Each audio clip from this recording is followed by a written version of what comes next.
Depression.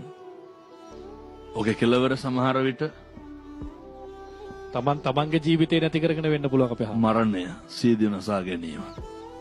එතකොට මේ දරුවන්ගේ ඒ වගේ ડિප්‍රෙෂන් වල මූලික ලක්ෂණක් තියෙනවනේ. දර කොණ්ඩේ යනවා, ඇස්සට කළු වෙනවා, කෙට්ටු වෙනවා, කණ්ඩ බෑ, කල්පනා කරනවා, නිින්ද යන්නේ නැහැ.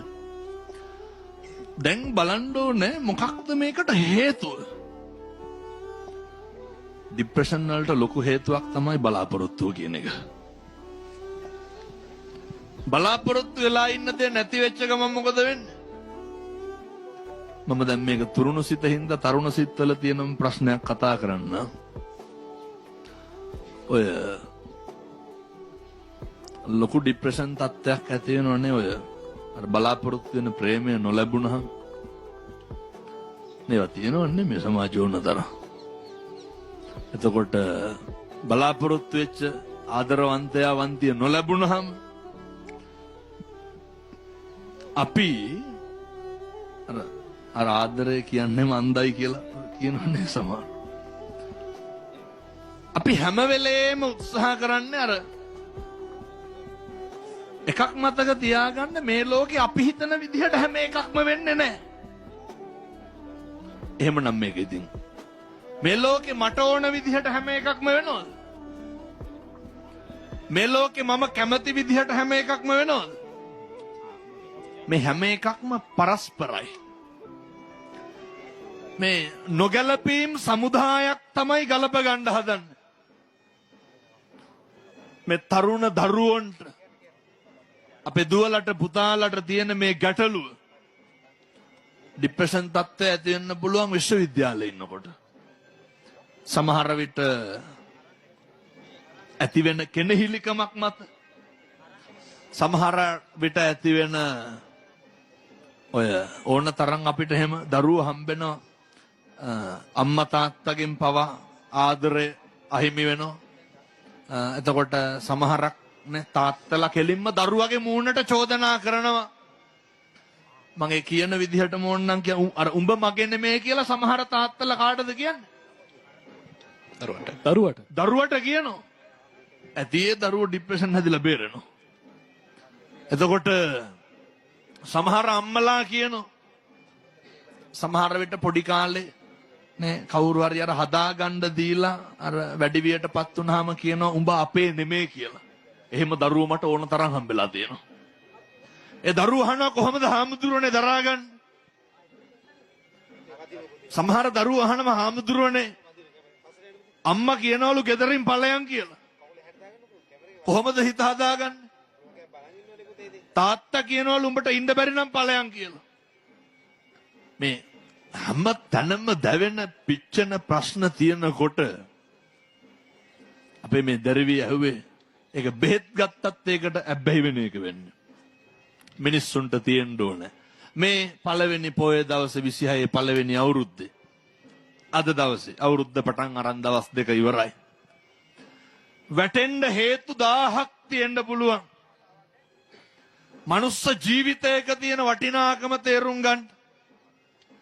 ඔය අනෙක තුල යැපෙනකන් විතරයි ડિප්‍රෙෂන් තියෙන්නේ. අනෙක මත බලාපොරොත්තු තියාගෙන ඉන්නකන් විතරයි කනගාටුව තියෙන්නේ.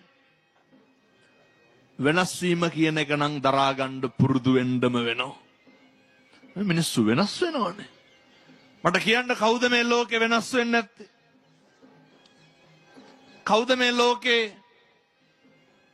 නැති වෙන්නේ නැත්තේ? ඔය නේ අවුරුදු ගාණක් මේ ප්‍රේම සම්බන්ධතා ගොඩනගාගෙන ඉඳලා ඒකේ ප්‍රතිඵලය විවාහය, විවාහයේ ප්‍රතිඵලය දරුවෝ. ඒ විදිහට ගිහිල්ලත් ඔයනේ අනියන් සම්බන්ධතා පවත්තලා විවාහය දෙදරා යනවනේ. දරුවෝ 4-5 දෙනෙක් එක්ක සමහර අම්මලා තනි වෙනවා.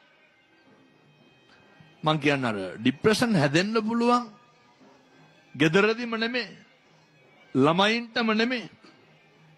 මම දැකපු හරි විශේෂ කාරණයක් තියෙනවා. මම මෙහෙන්ද හිටියේ. දරුවෝ 3-4 දෙනෙක් එක්ක තනි වෙච්ච අම්මා කෙනෙක්. අර මතකද ලංකාවේ දැන් නම් සූදු අඩුද මන්ද විවිධ සූදු වර්ග තියෙනවනේ. අර එක එක ගේම් වලට සල්ලි දාලානේ. ඔය ගොඩක් ඔය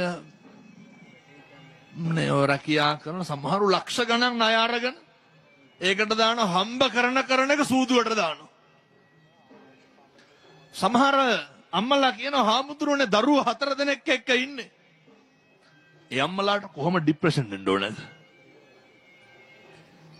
වෙන කිසිම දෙයක් ඔළුවට ගන්න ඕනේ නැහැ. අපේ අම්මයි තාත්තයි නැගිටපු විදිහ හිතන්න. මගේ අම්මා මං හදාගත්ත විදිහ හිතන්න. මගේ තාත්තා මං හදාගත්ත විදිහ හිතන්න. අම්මලාට ડિප්‍රෙෂන් නැහැ විදිහ නැහැ. ඒක අරමුණක් තියෙනවා. වැටෙන්න නෙමේ ඒ අරමුණ තියෙන්නේ නැගිටින්න. ජීවිතේ වැටෙන්න හේතු 1000ක් තියෙනවා. ආර්ථිකමය ප්‍රශ්න. ස්වාමි පුරුෂයා නැති වුණාම නේ ගැහණියෙකුට තනියම ජීවත් වෙන්න අමාරුයි නේ. අසත්පුරුෂ පිරිමින්ගෙන් කොච්චර නොබිනා යෝජනා එනවද? මේවත් දරාගෙන දරුවොත් හදාගෙන කුලී වැඩ කරගෙන රැකී ආරක්ෂා කරගෙන සමිතියට තියෙන පොඩි ණය තුරහක් ගෙවාගෙන ගමේ කඩෙන් බඩට ණයට බඩු අරගෙන පොතට බඩු අරගෙන අපේ ගම්වල එහෙමනේ. ඒ ටිකත් කොහොම හරි ගෙවාගෙන කෝටි ප්‍රසන්න. මොකක්ද ඔය අම්මගේ ඔළුවේ තියෙන එකම දේ මොකක්ද? දරුවෝ ටික ලොකු මහත් කරන එක විතරයි. මතක තියාගන්න. අර හිත ඇත්නම් පත කුඩාද කියන්නේ. හිතමයි පුතේ බලපාන්නේ. එක අරමුණක් මත ධෛර්ය සම්පන්න වෙන්න. එක අරමුණක් මත අදිෂ්ඨානශීලී වෙන්න.